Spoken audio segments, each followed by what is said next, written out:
Padme Amidala does not have a character in the prequels. At all. She's a plot convenience. She just does whatever the story requires her to do. I still fondly remember the Star Wars Plinkett reviews, one of my favorite parts being when a few fans were asked what Padme Amidala's character is. One man responded, "That is going to be fucking impossible because she doesn't have a character." Too true. But if you take a close look at her words and actions in the movies and string them together, you'll see a pattern of consistency that can be interpreted as characterization. And it's not a pretty picture. It's not even a heroic picture. It's a downright villainous picture.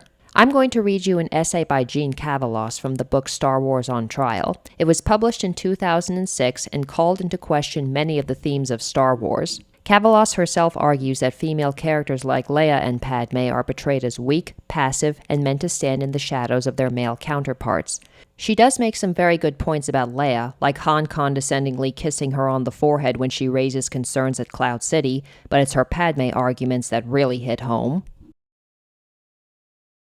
Like Leia, Queen Amidala appears at first to be a heroic woman and a strong, compelling character. Amidala is a committed fighter in the struggle against powerful evil forces, a strong leader, and brilliant prodigy, as skilled with politics and diplomacy as with a gun. At the beginning of Episode 1, Amidala seems a heroic figure determined to protect her planet and the Republic. She defies the Viceroy of the Trade Federation, telling him that he must reach a settlement. In her makeup and with her mature queen voice, she seems an imposing force. When Palpatine says she'll be easy to control, he is later surprised by her determination and resourcefulness. She comes up with a plan to defeat the Trade Federation and capture the Viceroy, a plan that reveals her abilities as a leader, strategist, and diplomat. She speaks convincingly to Boss Nass and secures the Gungans' help, but Amidala is not all talk. She is a brave, assertive woman of action. She takes on a key role in the execution of the plan, pulls hidden blasters from her throne, and retakes the planet. What a woman! If only George Lucas had let her be that woman. Amidala's status as a heroic figure committed to fight evil and protect Naboo is quickly undercut. She decides to plead with the Senate for help, but her efforts on Coruscant seem either half-hearted or incompetent, or both. Amidala confides to Palpatine that she believes Chancellor Valorum is her biggest supporter. Yet when Valorum greets her warmly and says he has scheduled a special session for her, all she says in her imperious queen voice is that she's grateful for his concern. She ought to be working to gain every advantage from her alliance with this powerful man. Why not ask to meet privately to discuss her situation? Her people are being slaughtered, and she seems to be giving the cold shoulder to her greatest ally. Whether the queen at this point is actually Amidala or her decoy is irrelevant. If it is Amidala, she should say something more effective. If it is her stand-in, then Amidala is showing horrifically poor judgment in allowing her stand-in to function during an interaction with Valorum. Either way, she doesn't seem to care about achieving her goal. The writers could easily have shown her making a heroic effort, but they were not focused on showing her heroism or her struggles. In Episode 2, Amidala is committed to a new goal, the defeat of the Military Creation Act. This undercuts the character in several ways. First, it's difficult to understand why she would be opposed to an army, considering Naboo's lack of an army left it vulnerable to invasion and mass slaughter. If the Gungans had not conveniently maintained a secret unused army, Amidala's people would have been wiped out. Hasn't she learned anything from that? Or if she is such a devout peacenik, then why has she learned to use a blaster? If she believes that the use of force is a failure and diplomacy is the only right path, why does she have blasters hidden in her throne? Another problem with this subplot is that her commitment to the cause is only told, not shown, so we never really believe it. This is the case with many traits of both Leia and Amidala. The writers didn't take the time to incorporate into the story events that would have shown the character through action, because these characters were not a priority and most of their actions were believed unimportant to the larger plot. We never see Amidala's devotion to the cause. She only tells Jar Jar about it. At the same time that her actions show us that she is abandoning the cause, leaving on the eve of a vote because Palpatine told her she should, for her safety. What we see is not commitment but cowardice. Further, once she gets safely to Naboo, she makes no attempt to supervise Jar Jar, lobby the other senators to vote her way, or even monitor what happens with the vote. All she seems to care about is flirting with Anakin, making out, and then saying no, as if the entirety of Star Wars were taking place in the backseat of a 1956 Chevy. At the end of Episode 2, Amidala is saved by an army whose formation she has crusaded against. Is she troubled that an army was created before the authorization for it existed? Does she rush to the Senate to argue that the army be disbanded and its origins investigated? Or does she acknowledge that she was wrong and an army is necessary? No, she goes home and secretly marries Anakin.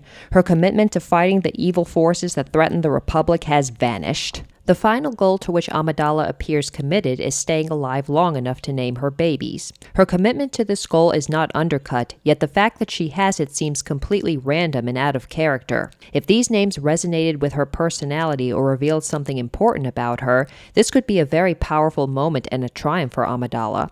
But the names mean nothing to us, except that they set up the other trilogy. We sit there, befuddled, wondering where Amidala came up with these names. Does Amidala, initially a heroic figure committed to the fight against evil, die a hero's death? Is she ultimately a tragic hero, a patriot doomed to fail in the attempt to defeat forces far more powerful? No, she has no hero's death. She makes no great attempt to defeat Palpatine. She stands on the sidelines and cries as Palpatine destroys the Republic. Her death is an accident of health imposed by the author. Once she fulfills the needs of the saga, falling in love with Anakin and having his children, the sooner she dies, the more convenient it is for a story that has no interest in her. Amidala appears to be a powerful figure, a queen and a senator, yet her power, like Leia's, slips away. Both women rule planets that are defenseless, so they have no recourse when threatened. Amidala spends the first movie pleading for help. By the beginning of Episode 2, she has lost her title of queen. Not long into the movie, in fear for her life, she hands her senatorial powers over to Jar Jar. Amidala's demotion from queen to senator reaches its logical conclusion at the beginning of Episode 3. After saving Palpatine from General Grievous, Anakin escorts the Chancellor back to the seat of government, where they are met by a group of dignitaries. Amidala stands off to one side by a pillar, and no one seems to notice or acknowledge her. She has become completely irrelevant. Her only act as senator is to attend a meeting at which Palpatine declares himself emperor. A once imposing woman, Amidala is disempowered and marginalized until she becomes completely ineffectual. While Amidala's commitment and power are undercut, her leadership, intelligence, and political skill decline over the course of the trilogy. Our initial impression of Amidala as a strong leader quickly fades. A strong leader would not allow her planet to be so defenseless. If her people don't want to have an army or weapons, then she ought to establish a treaty with another planet to defend them. If her only recourse is to plead her case to the Senate and the fate of her people depends on that, then she should have arranged for her own escape from Naboo, which she did not. Within minutes of the opening of Episode 1, she is captured like Leia. A strong leader must know the resources she commands and the options she has. Amidala appears to have no idea that the Gungans have an army and significant weaponry. If she had, she could have used them to repel the original invasion. Instead, she stakes everything on an appeal to the Senate, but when she arrives at Coruscant, she asks Palpatine her options. Apparently, she has no clear course of action in mind and has no sense of alternatives. A strong leader must command the respect of others. While Amidala is respected by many, including the Viceroy, who considers her a major opponent, she is not respected by two key figures, Qui-Gon and Obi-Wan.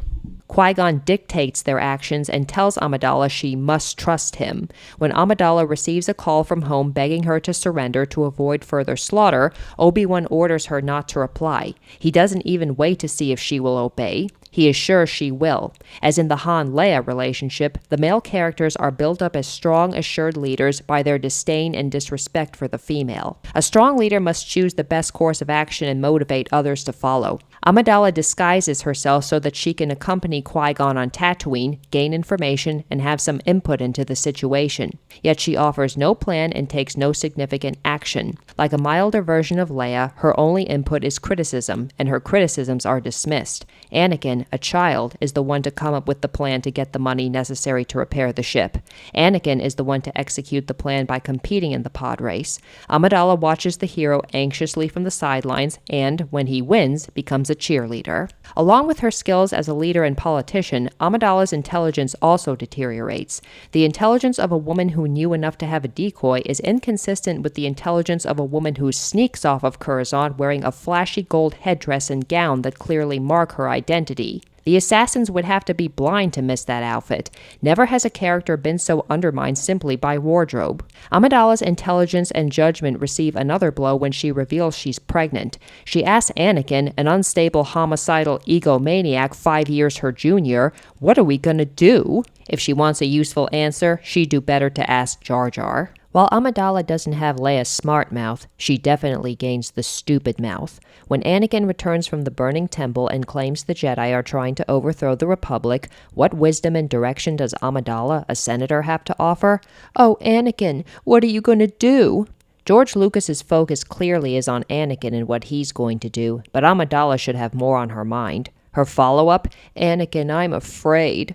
As Anakin, a mass murderer, tells her that he's going to end the war, she looks up at him trustingly, like a child, and nods. Then she cries. Ultimately, her failure of judgment is complete.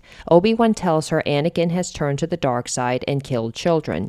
Though she knows he killed children in his massacre of the Tusken Raiders, she denies it here. How many children does Anakin have to kill before Amidala will help stop him? Apparently, he hasn't hit the magic number yet. Amidala could easily have been shown growing and learning over the course of the trilogy, becoming a wiser, more effective leader and cannier politician, a greater adversary to Palpatine. Having a character who might actually be able to uncover Palpatine's plans would have dramatically increased suspense. Yet instead, Amidala becomes weaker and more stupid, so she can be pushed aside in favor of the males. Like Leia, Amidala alternates haphazardly between action hero and passive victim. In the second half of Episode 1, Amidala runs, fights, and shoots to liberate her planet. While she is a second-rate action hero at best, she still needs to be saved by Anakin. At least she is taking action, and the attempt to liberate Naboo is successful. Amidala's image as a decisive, clever woman of action, though, is undermined by the conflicting image of damsel in distress. This comes to the fore in Episode 2, as Amidala's decoy is killed. Amidala becomes an object to be protected rather than a compelling character. The danger to her highlights the heroism and daring-do of Anakin and Obi-Wan as they chase down the assassin, rather than revealing her own heroism, or indeed any aspects of Amidala's personality. Near the end of Episode 2, Amidala makes the jarring transformation from damsel back to action hero. In the arena, she suddenly becomes an expert lockpick. Not only does this make no sense with what we know of Amidala, it's plain old bad storytelling to establish that a character has a particular skill at a climactic moment where that skill is critical. This could easily have been established earlier, so her character would have some continuity. Her decisions as an action hero also aren't consistent with her character. She claims to love Anakin, yet when they are being attacked in the arena, she frees herself and makes no attempt to help him. This is neither heroic nor loving. While her performance in the arena is clearly meant to be heroic, her abilities are also clearly meant to be inferior to the men's. Amidala shoots a lot, but we don't see her hit much of anything. Anakin again has to save her by offering her a ride on his beast. Later, as they pursue Dooku, she falls out of the ship. This safely excludes her from the climactic battle, keeping her from true action hero status. She shows up at Dooku's hangar too late to do anything but shoot ineffectively. In Episode 3, Amidala is back in passive mode. Except for the beginning and the end, she spends the entire movie in her penthouse apartment, changing clothes and gazing out the window. This Rapunzel, though, is more even-tempered than Leia. In fact, for much of the movie, she has that Prozac glow. As the war escalates and the Republic threatens to crumble, she brushes her hair, musing about how to decorate the baby's room. After Obi-Wan has told her his concerns about Anakin, Amidala relates them to Anakin without seeming concerned herself. Anakin confesses he's not the Jedi he should be and claims he's found a way to save her. When your husband claims he's found a way to save you from death in childbirth, wouldn't you ask him what he's talking about? Is he suggesting abortion? Has he learned about a hot new obstetrician on Oprah? Has he, by chance, turned to the dark side? Amidala asks none of these things. Her passivity reaches a character-crushing extreme as the Jedi Temple burns. She knows Anakin, her one true love, is there. She knows the temple is on fire, yet she just stands there in a new dress and cries. Can you imagine Han Solo standing there when Leia could be burning? Amidala should be rushing to Anakin's rescue, or at least calling the fire department. How can this possibly be the same woman who picked locks, rode monsters, and shot droids? It can't be. This is not a coherent character. It's a paper doll with too many outfits. The biggest blow to the coherence of Amidala's character comes in her relationship with Anakin. Though Amidala professes her hidden love for Anakin near the end of Episode 2, it's hard to believe she actually loves him or finds anything appealing in the pouting, self-centered Anakin. He argues for a dictatorship, something she would not find funny or charming. He reveals himself to have a stalker-level obsession with her, saying he has thought of her every day since they met and she torments him. He proclaims his goal to become all-powerful and end death, and he confesses to the mass murder of Tusken Raiders.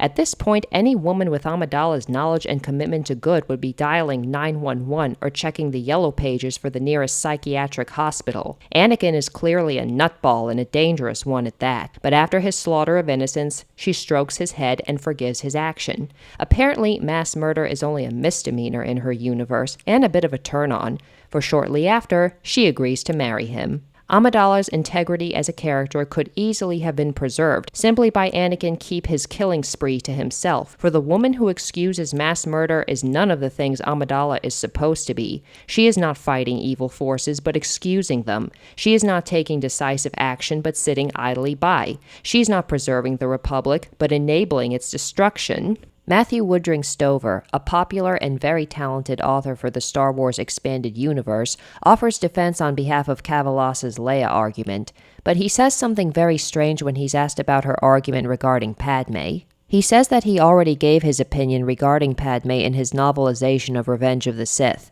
So let's read some passages and see what he has to say. Let's start with his introduction of Padme.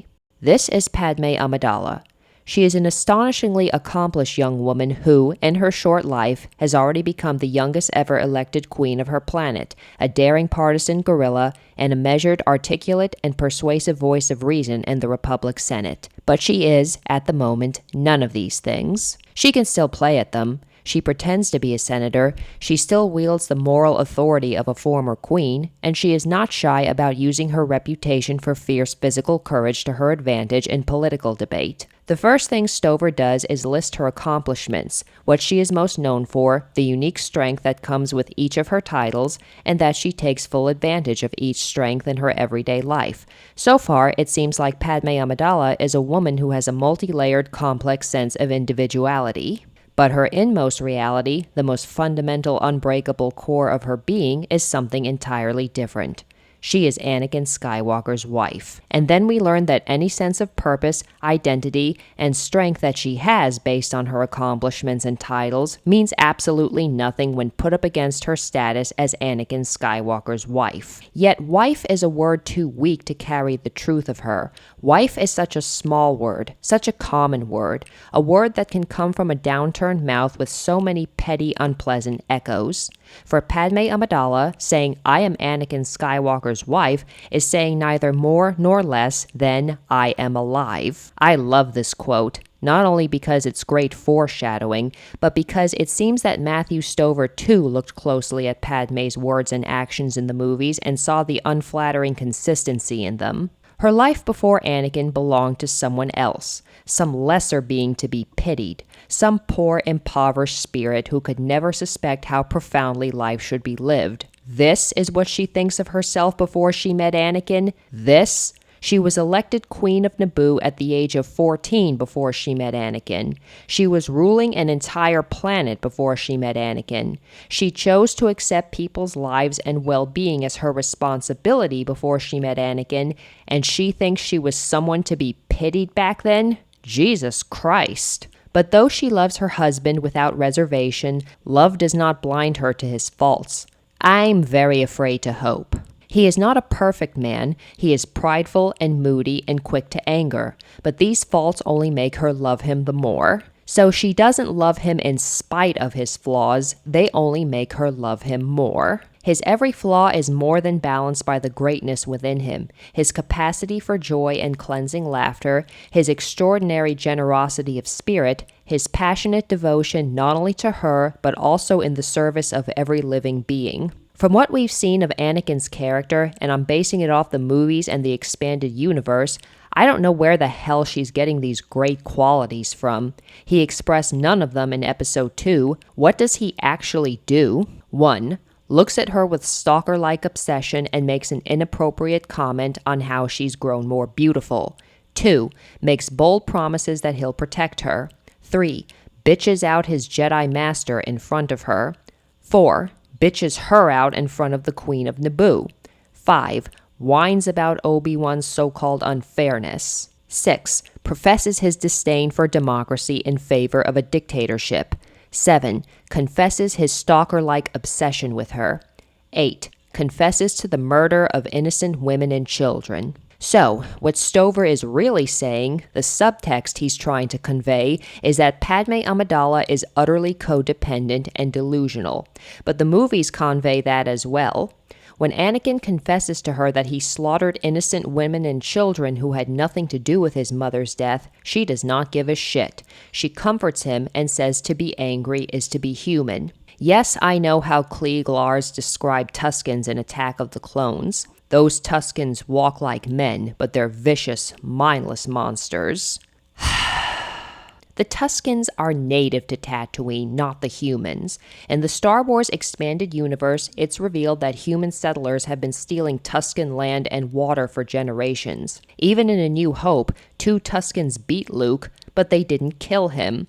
Even when he was unconscious, they were planning to rob him, but they still spared his life. And his injuries weren't severe at all. When Obi-Wan woke him up, he was just fine. And yet Tuskens are vicious, mindless monsters. Primitive desert people who cover their entire bodies to protect themselves from the harsh climate and speak in a unique guttural language are vicious, mindless monsters. Yeah, there are absolutely no racist undertones there. So, Padme's not special in this particular case because no one, including the audience, is supposed to care about the Tusken Raiders, not even the children. Everyone is supposed to dismiss them as subhuman, but that doesn't mean I'm going to. Thankfully, a lot of Star Wars fans do see Anakin's slaughter of the Tuskens for the evil atrocity that it is, and Padme is going to be called out just as much for not only condoning it, but for her later hypocrisy of insisting Anakin would never kill Jedi children, just subhuman Tusken children. In reality, that so-called generosity of spirit and service to others Anakin has really just boils down to selfishness and trauma. The death of Anakin's mother scarred him so much that he vowed to Padme that he would one day become so powerful he would literally be able to stop people from dying. That should have been a red flag that his grief has driven him insane. But instead of talking to Obi-Wan about this later, instead of suggesting a counselor or therapist, she just does what every passive female character needs to do and tells the male lead that he's totally in the right, that there's nothing wrong with him, and that he won't suffer any consequences for his actions. Anakin does not want to become all-powerful and end death so no one has to go through what he and his mother went through. He wants to end death because he can't accept it. At all, which I hold the Jedi fully responsible for, but that's something to discuss for later. As the novel goes on, Stover does give Padme a more substantial role than she had in the movie. She realizes that Palpatine is a dictator in the making, holds several meetings with the future leaders of the Rebel Alliance, publicly denounces Palpatine as a threat to democracy, and comments on how the Republic has become as corrupt as the Separatists believe. But Stover does not use these instances as a smokescreen to hide her true character. While she pushes her point home about the corruption in the Republic to Anakin, she immediately backs down when Anakin forcefully disagrees and starts whining about how his opinions don't matter and that everyone expects too much from him. She never mentions the Republic's corruption to him again. Her meetings with the rebel leaders don't add up to much in the end either. She refuses to become wholly involved because she is terrified of what Anakin will think when he finds out she's plotting against his beloved mentor. In fact, when the rebel leaders are discussing the growing threat of Palpatine, Padme thinks to herself, "He's my husband's friend and mentor. I shouldn't even be listening to this." When she finally knows that she could never trust Anakin with the secrets of the rebellion, she grieves for the death of an illusion instead of waking up and realizing that her husband supports a man who is fully prepared to destroy everything she has ever believed in. After Palpatine declares himself Emperor of the First Galactic Empire, she stops Bail Organa from giving himself away so he can help the rebellion in a position of actual power, but she doesn't offer to help him at all. When he asks her what she's going to do, here's her answer. "Don't worry about me," she said distantly. "I don't know I'll live that long." This can be taken in so many different ways, as Stover no doubt intended. Is she afraid Palpatine will kill her?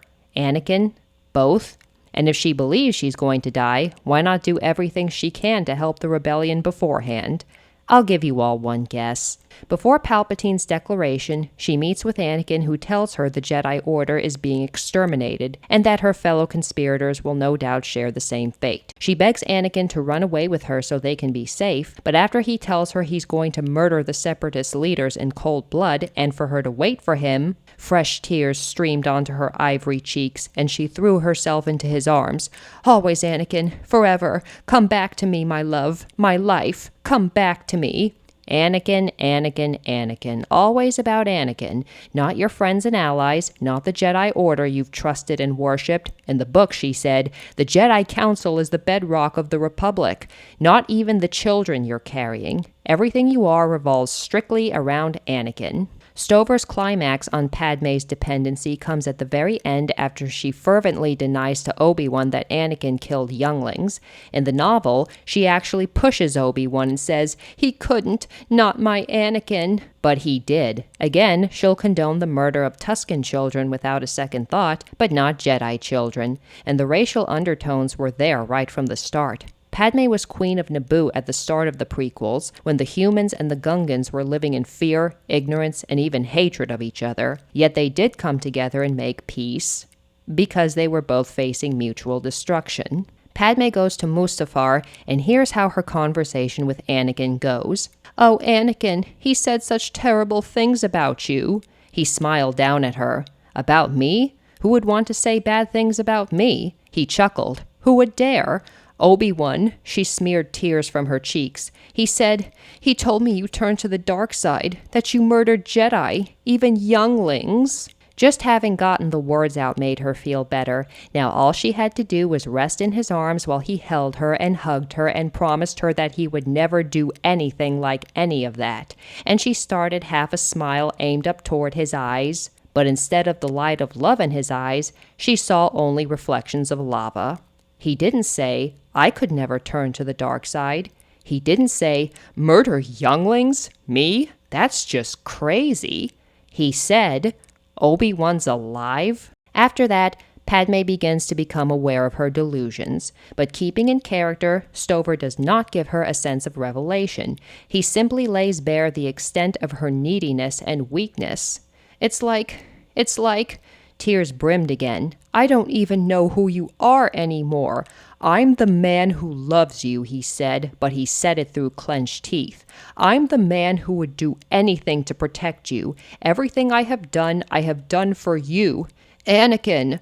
Horror squeezed her voice down to a whisper, small and fragile and very young. "What have you done?" "Yep, small and fragile and very young. I know exactly how Stover is interpreting her character."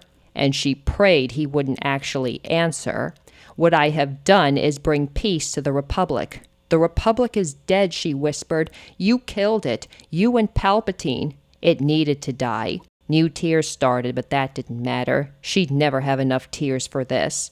"Anakin, can't we just go? Please, let's leave together today, now, before something happens." "Nothing will happen. Nothing can happen. Let Palpatine call himself Emperor. Let him. He can do all the dirty work, all the messy, brutal oppression it'll take to unite the galaxy forever. United against him, he'll make himself into the most hated man in history. And when the time is right, we'll throw him down." "Anakin, stop. Don't you see? We'll be heroes. The whole galaxy will love us, and we will rule together. Please stop, Anakin. Please stop. I can't stand it." Stover makes it clear that Padme knows exactly what Anakin has done, but she would prefer to live in delusion. She'll abandon the rebel leaders. She'll abandon the Republic. She'll abandon the people and democracy she swore to uphold if it means she can live in deluded bliss with Anakin for the rest of her life. She'll raise her children with this man. Then Obi-Wan reveals himself, and Anakin force chokes Padme. He made a fist, and she couldn't breathe. She wanted to scream, to beg, to howl. "No, Anakin, I'm sorry, I love you." And this is her reaction when Obi-Wan pleads with her to hold on because her children need her. "Padme, you have twins," Obi-Wan said desperately. "They need you. Please hang on." "Anakin, Anakin isn't here, Padme, he said, though he didn't think she could hear. Anakin, I'm sorry. I'm so sorry. Anakin, please, I love you. Yep, that's how much she cares about her kids. Now I know what you all are thinking. Padme is clearly an abuse victim. Why don't I have more sympathy for her? Yes, she is definitely an abuse victim, but there's one big difference between Padme and the vast majority of abuse victims out there. Anakin didn't groom her. One of the most common misconceptions about domestic abuse is that all abusers are violent and controlling from the start. And they're not. Abusers almost never show victims who they really are in the beginning. They pretend to be the kindest, most caring people in the world. And then they gradually, deliberately introduce violence, control, and gaslighting in order to test the victim's boundaries. They escalate their abusive tactics based on what the victim is willing to put up with. If the victim catches on or threatens to leave, they'll use apologies and gifts and promises to change to lure the victim back in. And then the cycle repeats itself. Countless abuse victims, especially women, are often asked, "Why didn't you leave?" or "Why didn't you know who he was?" Leslie Morgan Steiner, an author, TED Talks guest, and abuse victim, said that what people don't understand about domestic abuse is that for so long, the love is so good. First, an abuser will seduce and charm the victim. Then they'll isolate the victim. Then they'll introduce the threat of violence to see how the victim reacts. Steiner's abusive ex-husband love-bombed her, idolized her, and believed in her in ways no one had. And right before they got married, she grew frustrated about her job, which he used as an excuse to choke her, leaving 10 bruises that healed just in time for their wedding. But Anakin didn't do any of that. He didn't pretend to be a great guy who gradually became more violent and controlling. He never pretended to be anything other than what he was. He showed her exactly who he was as an adult. The first thing he does is make a completely inappropriate comment about how she's grown more beautiful. Then he makes arrogant promises about finding out who's trying to kill her and disrespects his master in front of her. Later, he disrespects her in front of the queen and says that he hates democracy. He thinks people should just be forced to agree with what's best for everyone. And this is all before he confesses to killing innocent women and children. YouTube reviewer Confused Matthew completely agrees with Jean Cavalos in that it makes no sense that Padme would fall in love with Anakin. He calls her Uba Duba, by the way, to mock the fact that she doesn't have a character. But despite her lack of character, he concurs that Padme and Anakin's love is the biggest contrivance in the prequels. He says, "What did this shithead ever do to make you fall in love with him? All he ever did was bitch everyone out, including Uba Duba, make blatantly traitorous remarks, and, I want to stress this again, he committed mass murder and Uba Duba knows it. So, which one of those things stole her heart exactly?" Here again is the ultimate flaw in the conception of these screenplays. For some asinine reason, Lucas said, "Hey, you know that story I had in the original films about how Anakin was a hell of a guy who gradually fell to seduction by the dark side? Well, screw that. Let's just say that he was never good, that he was evil right from the start. Oh, but we also need Uba Duba to fall in love with him too, don't we? Oh well, just dump both those things into the screenplay. I'm sure no questions will ever be asked. Sorry, George, we're not stupid. Anakin being an evil asshole and Uba Duba falling in love with that evil asshole are incompatible. And you can have these two say, "I'm so in love," as many wooden times as you want. No one's buying it. Both Jean Cavalos and Confused Matthew are right, but Matthew Stover is right too. Being that Padme is a plot convenience and not a character in the prequels, you have to rely on your own personal perspective if you want to imagine her as a character. Being that he was writing the novelization for Revenge of the Sith, Matthew Stover had to make Padme a character, and he chose to interpret her character as an enabling villain.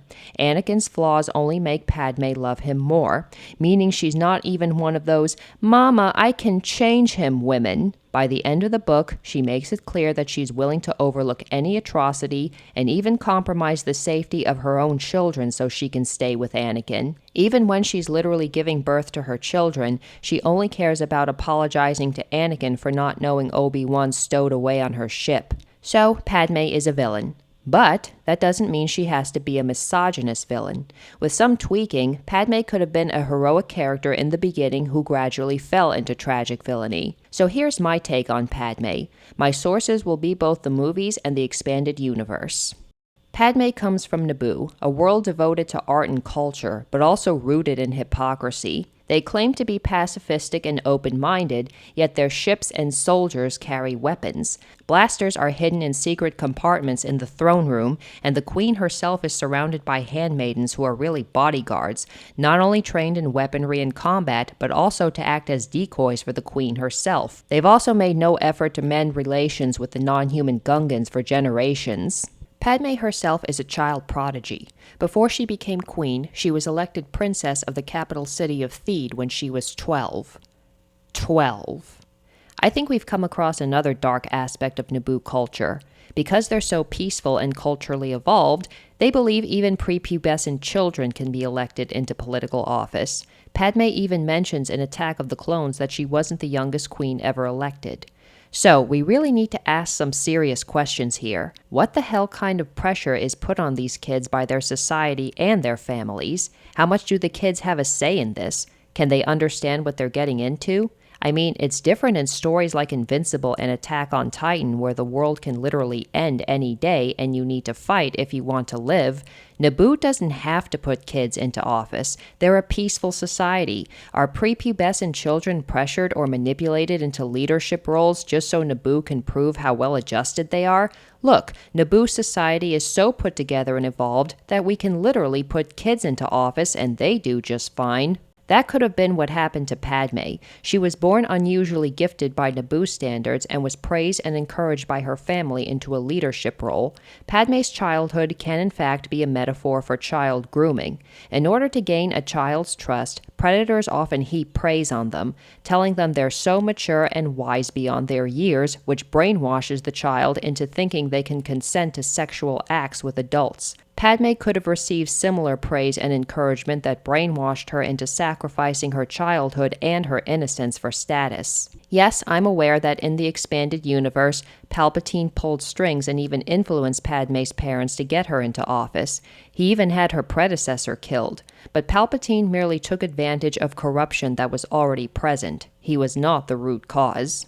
So, Padme ends up surpassing everyone's expectations when she is elected Princess of Theed at the age of 12 and then Queen of Naboo at 14. And Padme is not a bad person. She's a good person who wants to protect and serve her people, but she is completely unaware of how in over her head she is. And worse, she's suppressed the trauma of only being valued by her family and her society for the success she brings them. Children are extremely capable of sensing when they're not being valued for themselves, and it leaves profound emotional scars that can be suppressed for decades, sometimes their entire lives. But things go relatively well for Padme until the Trade Federation attacks. Now a 14-year-old queen has to not only deal with a crisis that no one on Naboo has ever even fathomed before, but she's now thrust into an openly cutthroat political world that she has no time to understand. Here, her repressed trauma surfaces. Her family forced her to take the lead in things she wasn't ready for, so she begins to surrender her autonomy to more experienced authority figures like the Jedi ambassadors and Senator Palpatine. Her people are being slaughtered, and she's terrified that she's one incompetent decision away from Naboo losing everything. So Padme easily falls for Palpatine's manipulations, ignoring her own intuition. In fact, Padme could share similarities to Ned Stark. It's incredibly easy to dismiss Ned as stupid for the mistakes he made, but Northern politics were so ingrained in him that he just wasn't capable of understanding the cesspool that was King's Landing. He was thrust into it out of duty to his old friend Robert Baratheon. In reality, he would have been perfectly happy to stay in the North where he belonged. But Padme has not descended into villainy yet. She goes back to Naboo and risks her own life to save her people, and she succeeds, even making peace with the Gungans. She serves 2 terms as queen, and her people are so enthralled by her leadership that they almost amend the constitution so she can remain queen for life. This does her unhealed trauma no favors, and she begins to really suppress signs of imposter syndrome. She intends to retire after serving as queen, but then the new queen asks her to serve as Naboo's senator. senator. The pressure isn't harsh, it's benign like in her childhood, and once again, Padme ignores her authenticity and intuition. This kind of praise was the closest thing to love she ever got, and all thoughts of retirement vanish from her mind. This is really all she's ever known. The thought of starting over, especially all alone, is too terrifying for her. All her trauma would come to the surface and she would have a breakdown that she may never recover from. And she is alone. Her family is still alive, but she's very much alone. Padme serves as senator. Like Ned Stark, she's forced into a corrupt cesspool that she can't understand. She still believes she can enforce backward Naboo politics into it, even as the Separatists grow increasingly violent, and Naboo suffers greatly as well. Remember this guy from Episode 2? Well, the expanded universe has a very interesting backstory for him. His name is Theomet Danley, a lieutenant in the Naboo Royal Security Forces. He was born into a family of miners but chose a different path. During the Separatist crisis, Queen Jamila and Senator Amidala enacted a total open border policy. Refugees from all over the galaxy were allowed to find sanctuary on Naboo at the expense of the native people. The mining ports were overworked, and Danley's family was forced into poverty. They had to rely on his income, which wasn't enough, and his grandfather died. Danley grew disillusioned and bitter. He went to a bar, got drunk, and loudly criticized Queen Jamila and Senator Amidala. This drew the attention of a woman who claimed to be a local reporter, but was really the bounty hunter Zam Wazell. Zam offered to help him expose Amidala, and Danley allowed her onto the senator's ship to plant what she claimed was a listening device, but was really a bomb. And we all know how that ended.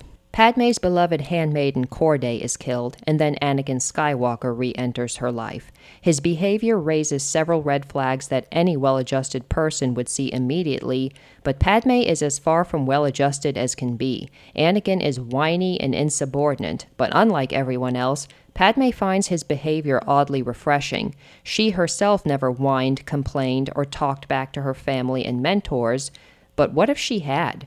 When she was 12, before she was elected Princess of Theed, she developed a crush on an older boy named Paulo who renounced politics to become an artist. Paulo wasn't whiny like Anakin, but he was outspoken. He made it clear to the adults around him that he had no interest in politics. Art was his passion, and he was going to follow it.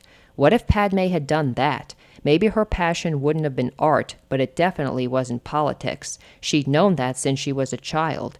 She would have spoken up, but she was too afraid of losing the constant praise and validation she received from others. What if she failed and everyone shunned her? Even the prospect of seeing a smidgen of disappointment in her parents' eyes was a horror her young mind couldn't bear. So she stuck with politics. Anakin obviously didn't enjoy disappointing his superiors, but it wasn't the end of the world to him if he did. He was a child in a man's body, always complaining, pouting, and talking back.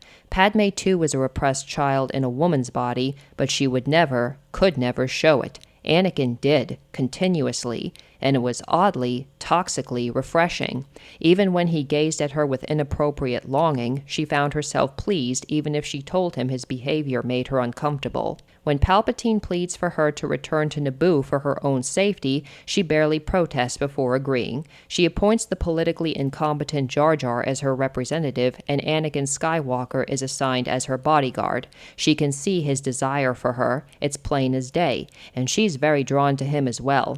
Even if they're both unaware of it, they are very much toxic kindred spirits. Anakin, too, was once a kind, selfless child. His incredible gifts persuaded even the Jedi Council itself to bend their own rules and allow him in the Order. But from the very start, Anakin was forced to suppress his authentic self. When he was first brought before the Council, they publicly shamed him for his grief and emotional attachments. Their dogma for non-attachment was so profound that they callously abandoned his mother to slavery on Tatooine. Never mind that she could die a brutal death at any time. If she did, it would simply be the will of the Force. Like Naboo, the Jedi Order was filled with corruption and hypocrisy. They preached non-attachment and became very attached to the Jedi Order itself. They preached compassion, and yet life was just a cold-blooded math equation to them.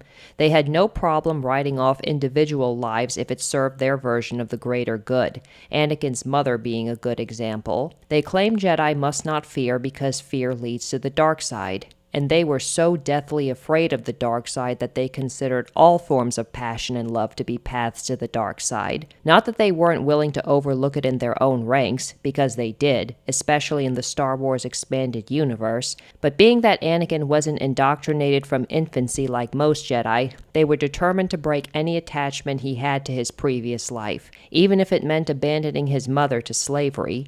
His number one attachment must be to the Jedi Order, and only the Jedi Order. But it wasn't attachment, of course. It was simply the only way a Jedi could live. It was the only way the dark side couldn't corrupt them. Padme and Anakin were once pure, uncorrupted children.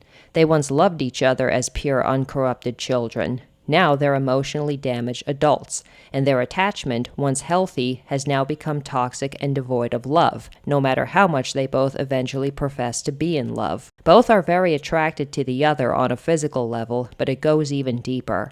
Anakin is attached to Padme as an older female who was there for him unconditionally when he was a traumatized child freshly ripped from his mother, and Padme is attached to Anakin due to his intense desire for her, his inappropriate but refreshing outbursts, and because he unknowingly feeds her the same validation she received while growing up on Naboo. During their picnic, Anakin expresses his disdain for politics. In his eyes, it should be easy. The politicians should just agree on what's in the best interest of all the people and then take action. When Padme protests that the people themselves don't always agree with what's in everyone's best interests, Anakin simply states that they should be made to, that someone should make them. He fervently denies that someone should be him, but he does say it should be someone wise. And he looks directly into Padme's eyes as he says this. And she knows he means her. Anakin thinks she would be wise enough to make the people agree. Padme tries to scoff at the notion of a dictatorship, but then Anakin says, "Well, if it works," and stares intensely in her eyes again. Anakin thinks she would be wise enough to rule the galaxy, just like her parents and mentors believed she would be wise and mature enough to rule an entire planet even before she hit puberty. Padme is once again receiving the same toxic validation that conditioned her as a child, and because it's all she's ever known, she eats it right up. Padme begins dressing in more beautiful, revealing gowns around Anakin. Not for herself, because she's confident in her body and femininity, but because she's been too afraid to outwardly express her own desires. She's also fully aware that a relationship could ruin both of their careers, but she does want it to happen. In fact, she wants it so much that she makes no effort to monitor Jar Jar or communicate with her allies in the Senate. And soon, it begins to happen. Then they go to Tatooine. Shmi Skywalker is brutally murdered. Anakin becomes a mass murderer, even to innocent women and children, and Padme completely accepts that. She compartmentalizes the slaughter of women and children, Tusken women and children, and chooses to only see a grief-stricken boy whose mother was taken from him in the worst way possible. To be angry is to be human, and the Tuskens earned Anakin's anger. So Padme Amidala sells her already tattered soul for a toxic relationship and becomes a passive villain. During the Clone Wars, her codependency on Anakin grows to the point where by the events of Revenge of the Sith, she's willing to compartmentalize anything, enable anything, and abandon everything, including the children in her womb, so she can stay with him. On the other side of the coin, Anakin is tyranny to Padme's passivity. He slaughters the Jedi, even the children, on a vague promise that Palpatine can save Padme's life. But in the end, when she begs him to go away with her, he chooses power. And when he sees Obi-Wan, paranoia and possessiveness overwhelm him and he chokes her. Matthew Stover beautifully and brutally writes Anakin's thought process when Sidious informs him that he killed Padme.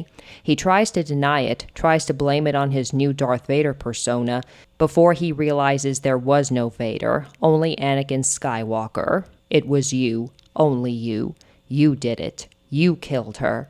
You killed her because, finally, when you could have saved her, when you could have gone away with her, when you could have been thinking about her, you were thinking about yourself. It is in this blazing moment that you finally understand the trap of the dark side, the final cruelty of the Sith, because now yourself is all you will ever have. Obviously, this version of Padme is going to need some more tweaking before an actual fanfiction can be written, but I think it would make for an incredible plot twist.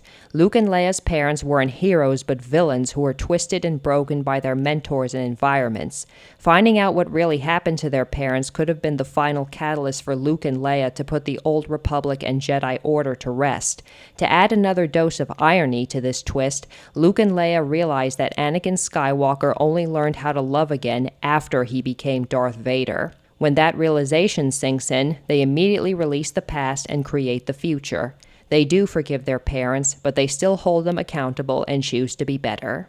Oh, and just to add to the Tusken section, I am in no way insinuating that the Tuskens were justified in what they did to Shmi Skywalker, because they weren't. She was a good person, a freed slave that never wanted to hurt anyone. If anything, I think Klieg Lars is to blame. His belief that Tuskens are vicious, mindless monsters is not something that happened just because they took his wife. They're beliefs he's had all his life.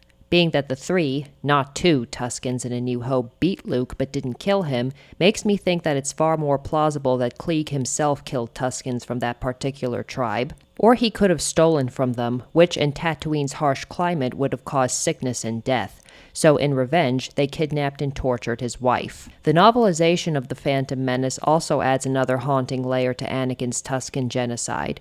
Before Padme and the Jedi came to Tatooine, Anakin actually rescued an injured Tusken man and watched over him until his tribe came to find him. But before they could attack him, the Tusken he saved spoke up on his behalf, and they all left in peace. So yeah, George Lucas wants you to believe that Anakin's genocide of the Tuskens is black and white, but thankfully Expanded Universe authors and many fans feel differently. Thanks for watching. Please share your thoughts and opinions with me in the comments section and press that subscribe button.